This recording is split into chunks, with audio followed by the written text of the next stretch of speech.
Hello, America. My name is Jade Simmons, and I'm a wife, a mother, a Christian, an African American, a speaker, and a musician. But right now, I am coming to you as a concerned citizen.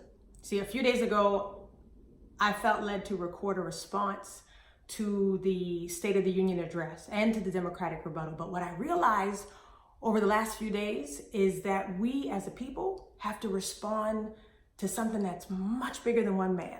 Way bigger than any administration, and definitely bigger than us playing into the hyper partisan efforts of either political side. We got to remember that we're not warring against flesh and blood here. The true battle, what we're really warring against, is a spirit of division that has permeated this country to the point where we are at risk. We are at risk of losing our identity, at risk of losing our way, and even of losing our birthright as the nation who was put here on this earth to do big, bold things that no other nation can do. So this is a response to that spirit of division that we have all allowed to run rampant. Now I say we, I mean to say we, because I don't think any one of us here can skate free.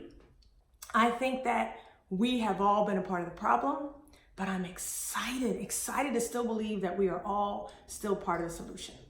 See, while we were busy buying into all these fake loyalties created by man, mind you, while we have been trying to convince ourselves that everything's black and white, when we know full well there's a lot of gray area to be considered, that spirit of division has been working craftily behind our backs to dismantle all our past progress, to completely obliterate any possibility of collaboration. And so now we find ourselves in the midst of the most polarized era ever. You know who's okay with that polarization? With the rife division that we're in right now? You know who's okay with that? It's the people that were gathering a few days ago in Washington. They all got together in a room, and on one side, we saw people standing up, tone deaf, cheering wildly, no matter what was being said. On the other side, we saw these people sitting there rigid, inflexible, expressionless, hell-bent on opposition at all costs. We're to blame for that, because for too long we've settled for allowing the people at the top of our political food chain, the people who are tasked with leading us, we've allowed them to continually put politics before the people that they serve. And don't be naive. Do not be naive. This polarization has been profitable for them.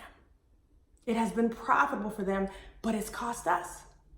You don't believe me? It's cost us division in our homes, divisions in our families, divisions in our church, our schools, our workplace, division in our city, division in our nation. It's cost us division in our hearts. I, for one, am tired, so tired of footing the bill.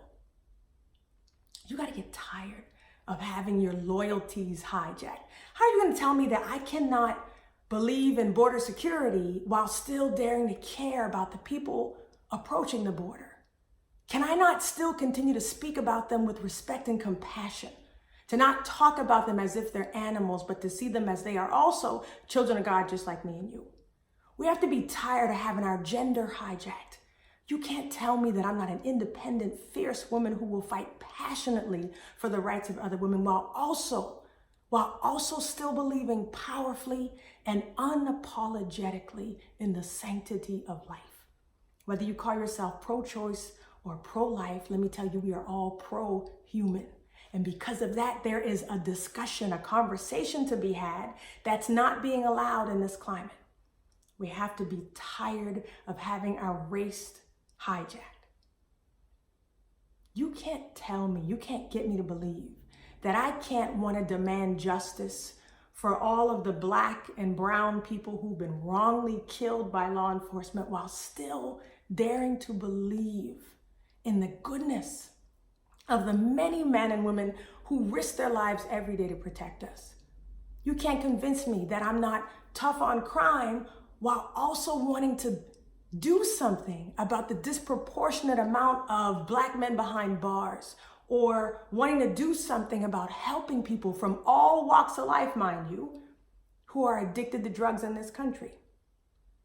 I, for one, am real tired, extremely tired of having my faith hijacked by political parties trying to sway us by using scripture out of context to twist the truth to their advantage, who use our religious allegiances to manipulate us.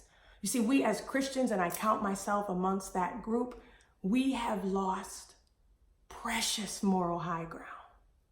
We have sacrificed our morals as a means to an end. I have a right to my staunch beliefs. I get to have my strong beliefs, and you don't get to tell me that I'm backwards for having them.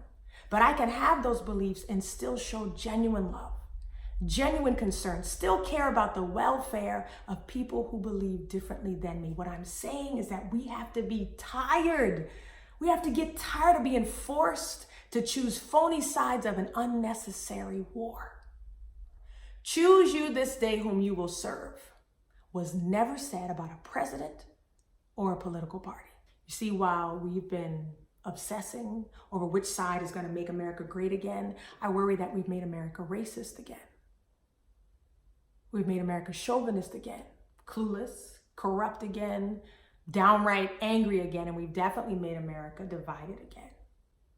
It is time to make God great again. Great in our hearts, great in our minds, great in our decision making. God has huge plans for this country, and they are plans for our good, plans to prosper us and not do us harm. But first we have to stop doing harm to each other, especially in his name, because he's tired of that. I come to you honestly, not caring about if the president keeps his word.